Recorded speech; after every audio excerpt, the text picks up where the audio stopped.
Well, for more on this, we're joined now by Mustafa Barghouti. He's the Secretary General of the Palestinian National Initiative. Welcome to the program.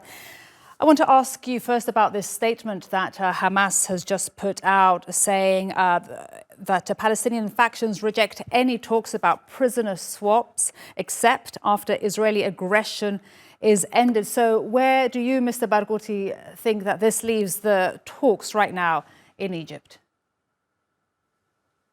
It puts the talks in the right place. I mean, Israel's goal is to get back their prisoners and continue the total bombardment and destruction of Gaza and the total genocide there.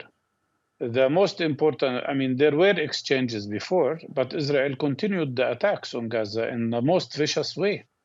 We have 20,000 people killed so far.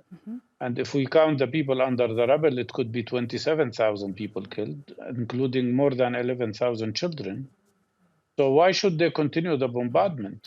But will they agree? If they want the release of prisoners, they have to stop this war, and then there can be exchange of prisoners, either partially or completely. But to continue attacking Palestinians and expect that prisoners will be released, I think that is totally incorrect.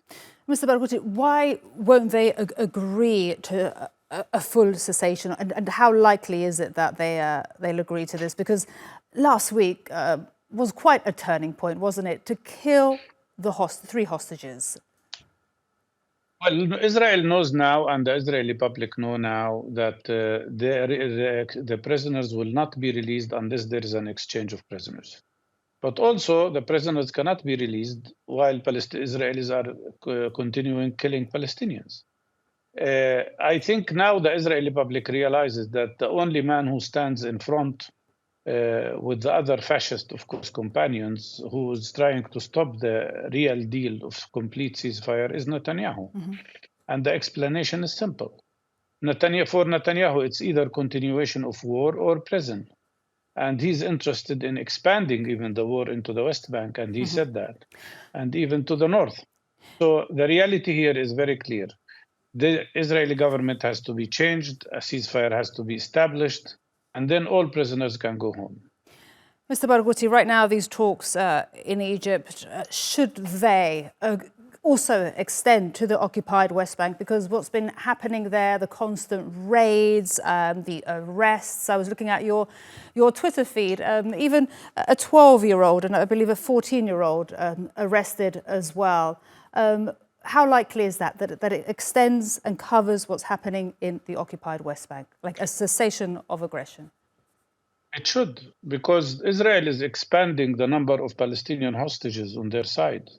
4,600 Palestinians were arrested in the West Bank, and more than, I don't know how many thousands in Gaza, nobody knows. And the thousands of prisoners in Gaza are put now in a concentration camp near Negev, where they are tortured badly. We have one of our colleagues, a first aid provider, was released recently, and he told us horrifying stories about people hit with the electrical shocks, drowning them in water, beating them so badly. Tens of people have died in this terrible concentration camp. So all of this, of course, has to stop. But to expect that Israelis will be safe and happy and Palestinians will continue to die and suffer and be killed and imprisoned, that is unacceptable. Just want to very quickly ask you about the Christian voice. We are a few days away from Christmas.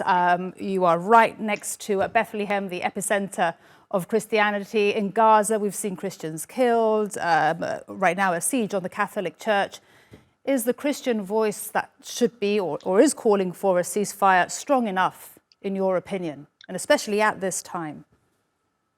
Unfortunately, of course, you know that Palestinians are Christians and Muslims, and also Palestinians celebrate Christmas every year. This year, we will not celebrate because all the festivities were canceled due to the situation in Gaza and in the West Bank.